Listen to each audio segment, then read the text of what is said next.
Então agora vamos falar de alguns dados de eficiência energética no Brasil e no mundo.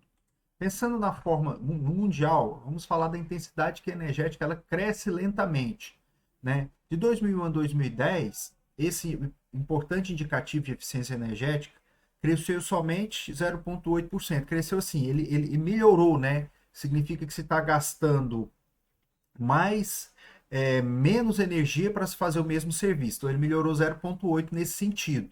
Já na década de 2011 a 2020, ele melhorou na faixa de 1,6%, 1,7%, né, por cento. Já em 2021, só melhorou 0,8%. 2022 teve uma melhoria de 2% e caiu esse crescimento, nessa melhoria da intensidade energética diminuiu para 2023 para somente 1,3%. A principal razão dessa queda é porque a demanda mundial por energia aumentou, né, 1,7% em 2023, sendo que em 2022 ela só tinha aumentado 1,3%. Então teve um grande crescimento na demanda nesse ano que fez com que a intensidade energética, né, não melhorasse muito seu desempenho desse índice, né? E aqui são as previsões mais pessimistas, intermediária e otimista para 2022 e 2030, né? A mais pessimista, que a intensidade energética vai melhorar em 2,2%, na intermediária vai melhorar 3% e na mais otimista pode melhorar até 4,1%. Já esse gráfico diz dos países que superaram uma melhoria anual de 4% da intensidade energética na última década, né? Pelo relatório do IEA, 2% de melhoria na intensidade energética já é um índice muito bom. Mas em alguns casos, alguns países dobraram esse índice pelo menos uma vez no ano na última década. Então, 90% dos países conseguiram acima de 4%, dos países avaliados, né? Já mais de 50% do país conseguiram 3 vezes, ou seja, em 3 anos, nos últimos 10, índices acima de 4%. Quando isso acontece, quando se você dobra a meta já estipulada de 2%, né, esses países podem conseguir reduzir até 1/3 da sua conta de luz, e essa melhoria na intensidade energética pode representar até 50% na redução de CO2 até 2030. Então, para você ver que conseguir executar o mesmo serviço, iluminação, ar-condicionado, gastando menos energia, ou seja, essa melhoria de 4% é significativa, né, e dá ganhos muito grandes, né, para a sociedade em termos energéticos. Então, segundo o relatório de eficiência energética da IEA, que é da União Europeia, o que vai dobrar nessa década? Né? Vai dobrar o quê? É o progresso da intensidade energética, a melhoria da intensidade energética, que já tinha acontecido alguma melhoria, né, nas décadas passadas, mas agora a média de 2022 e 2030 é que seja em 4%, dobrar em relação a 2022. Né? Então, o alvo, né, a meta é global, para todos os países têm que participar. Né? Quais são os principais impactos de dobrar essa meta, né, de melhoria de intensidade energética de 2 para 4%? A redução drástica, né, das emissões de CO2, né, descarbonização, né?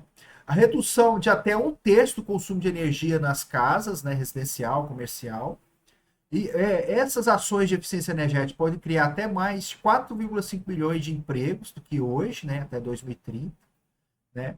E a energia que vai ser economizada, né, durante esse período, né, até 2030, equivale ao dobro do consumo da União Europeia, né, no ano de 2022.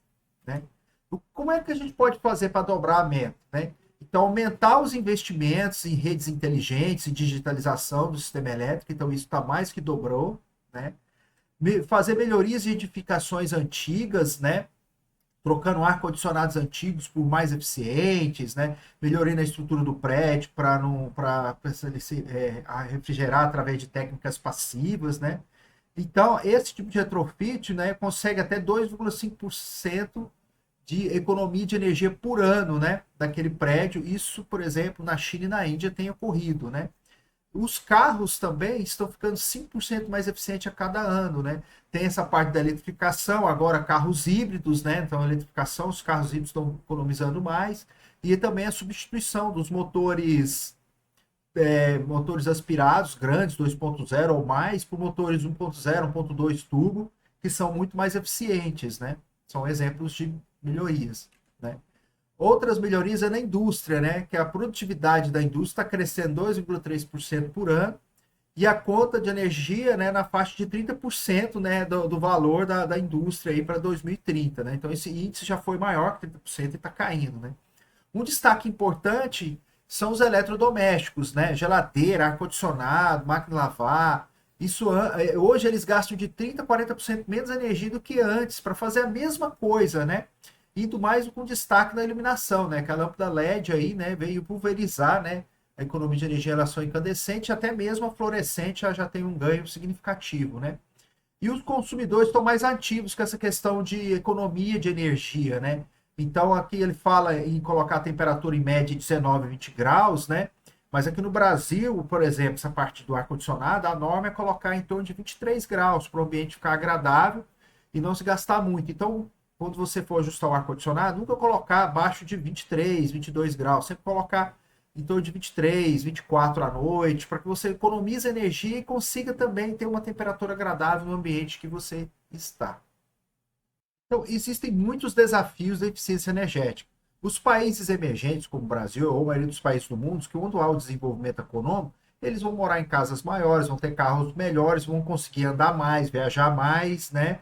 E vão adquirir novos eletrodomésticos, novos dispositivos. Então, ao invés, mesmo eles sendo mais eficientes, a quantidade de dispositivos que aumentou na sua residência, no seu veículo, vai fazer com que o consumo energético não caia tanto. Por exemplo, aqui a gente tem a demanda energética do Brasil em terajoules, né? De 2010, na faixa de 820.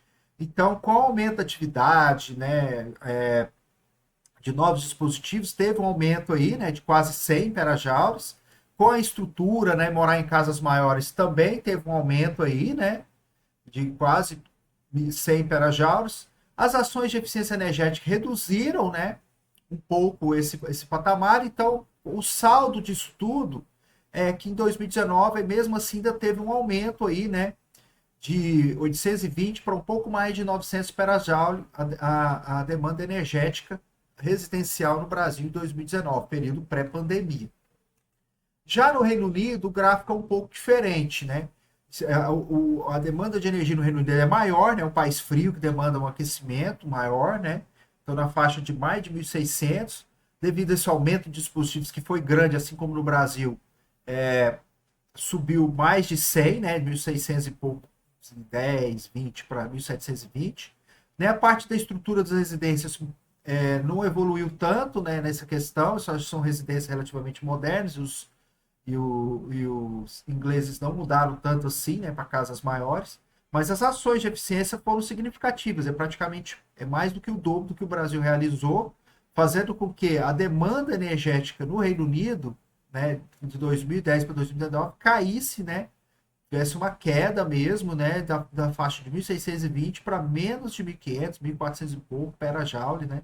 Então, assim, é um desafio que tem que ser implementado em todos os países, especialmente os países em desenvolvimento, como o Brasil, que as pessoas estão crescendo economicamente, estão comprando mais coisas, mas ainda não têm as ações concretas em eficiência energética. Então, segundo a União Europeia, né, os relatórios de energia da União Europeia, quais são as ações para atingir a meta de melhoria de 4% da intensidade energética mundial, né? Então, de 2022 para 2030, para atingir essa meta, os primeiros pontos é a transição energética, né? Que inclui a parte da eletrificação e uso de renováveis, né? A eletrificação tem a ver, por exemplo, com a eletrificação dos veículos, né? Que passaram de motores antigos, aspirados para motores turbo, e agora estão passando para motorização híbrida e também para veículos 100% elétricos, né? Então, e o uso de renováveis, você vai conseguir fazer a transição energética, de utilizar menos os combustíveis fósseis. Isso também para a parte de culinária, tanto nas residências como industrial, né? É outro percentual importante. Já nas ações de eficiência energética, ela tem um peso significativo, tá vendo? Principalmente na indústria, no setor de transporte também, mas indústria e nas edificações, né? Se pode melhorar muito a eficiência energética ainda nesses quesitos, né? E a parte da resposta e demanda, do controle da demanda, né? A demanda na indústria ainda tem como se reduzir, controlar o gasto, né? Economizar, não ligar o ar-condicionado e deixar desligado a sala sem ninguém, né? Deixar sempre na temperatura adequada, apagar as luzes, né? Utilizar a automação para otimizar a energia nos cômodos para desligar automaticamente, né?